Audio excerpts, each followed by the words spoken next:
Welcome to the Great Northern Classics Car Museum in Derby. And we do have amazing cars inside the museum. Always worth looking around the car park outside. You never know what classics you'll find there too. Now let's head inside. Inside the museum you'll find a wealth of different types of vehicles. We have motorbikes today, there's some rally cars outside, there's some classic old vans like we see here, and of course you have your sports cars too. Operating from the Great Northern Classics Car Museum are a number of businesses. This is ATD, a car detailing business, and as you can see from this beautiful Ferrari 458 Italia and this amazing Porsche, they really do go the extra mile to make your car look its very best. We highly recommend that you check out their channel and do subscribe. The link to their channel is in the description. And now it is time for the main feature of today's video.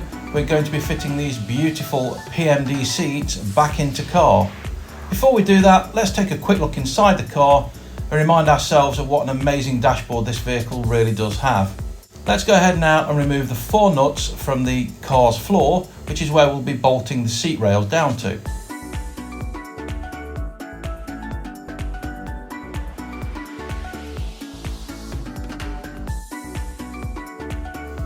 And let's now take a closer look at where these nuts actually go.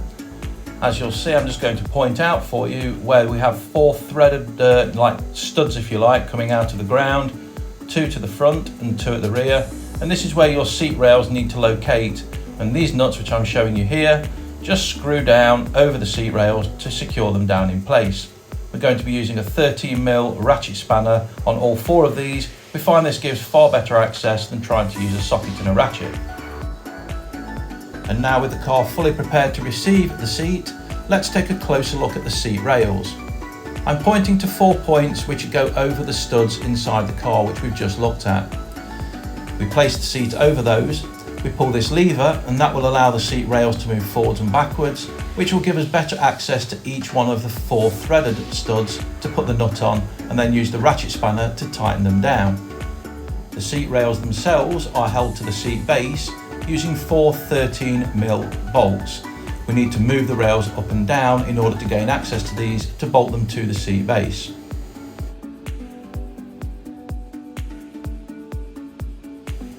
Now, as we're fitting the seat inside the storage area at the museum, we're very limited for space, and unfortunately KARR's battery is flat, so we can't wind the window down.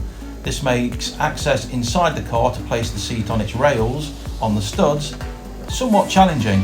As you'll see now, I have to play about quite a bit with the seat in order to actually locate the studs through the seat rails. What I prefer to do is locate the rear seat studs and seat rails, put a nut on each of those, and then we can play with the front to just locate those over the respective studs. As you can see here, the studs are now coming through the seat rails, and all we need to do is place our 13mm nut on here. We can tighten it down by hand a little bit, and then we want to put the ratchet spanner on there and just ratchet that all the way down.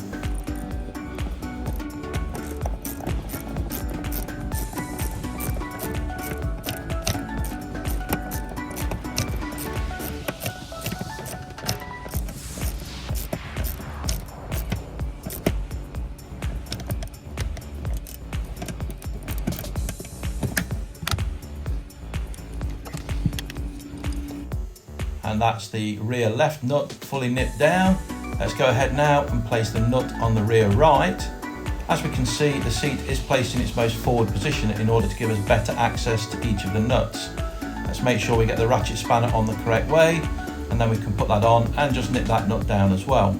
The screw I'm pointing to is for the plastic trim which would normally cover over where these nuts are. Now, we don't have a plastic trim with us today, so we will be fitting that at a later date. And I'll just point out this lever here is what we pull up to actually rotate the seat back, forwards and backwards.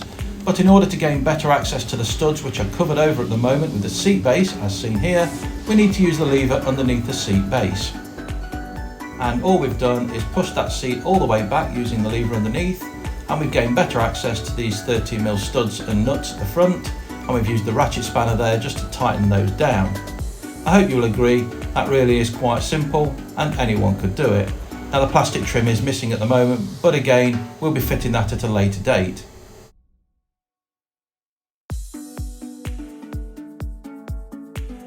And here are the finished PMD seats fitted to the car. Well, I say finished, they're almost finished. We do have a few issues that we do want to address.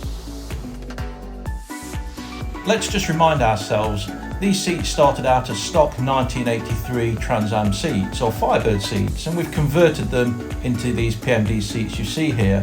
The rear seats, of course, are just the same as any Firebird seat. We've used PMDseats.com foam and Knight Rider World seat covers. So what is left to do? Well, for a start, we do need to fit the seat backs, but also we want to tidy this area up here. As per many of the aftermarket seat covers, this area is fitted together using Velcro. We really don't like this idea, so we're going to go ahead and get that stitched up properly. We've gone ahead and drilled a few holes around the seat back. This is to allow the aftermarket seat back made by Knights of England to be able to push fit in the same way they did in the original PMD seats. And here are our final thoughts on the Knight Rider World seat covers. Ordering the covers was painless, paying for them was painless, and delivery was fast and they arrived in good order. As you can see here, you can order them both in split back, you can actually order them with a solid back as well.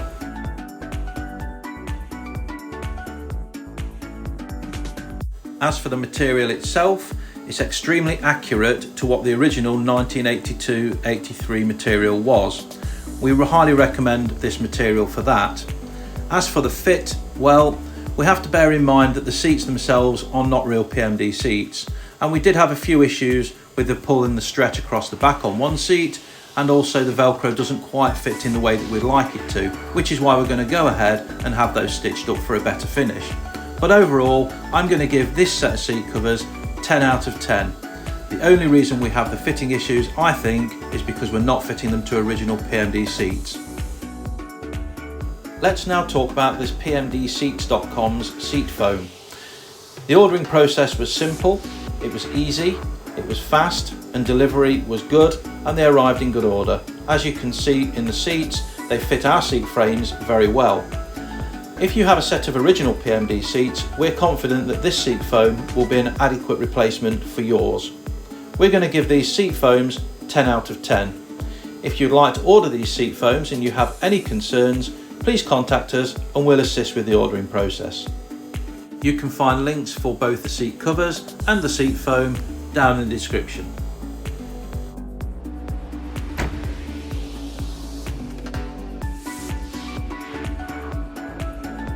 Now, as we said at the beginning of this video, car's battery is actually flat.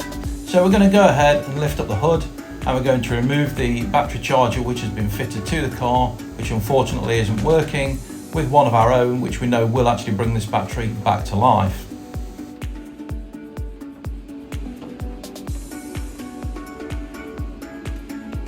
And with the battery charger now fitted, you may just want to pause the video to take a closer look at the 1982/83 Crossfire injection engine fitted to KARR. If you enjoyed this video, why not give us a like, and please do go down and subscribe. Subscription is completely free, it costs absolutely nothing. It will help people like me bring more content like this for you. My name's been Steve, it's been a pleasure to bring this video for you, and I'm going to leave you with a scan around the storage area at the museum so you can see some of the wonderful cars that are stored here. Thanks for watching, and I'll see you in the next one.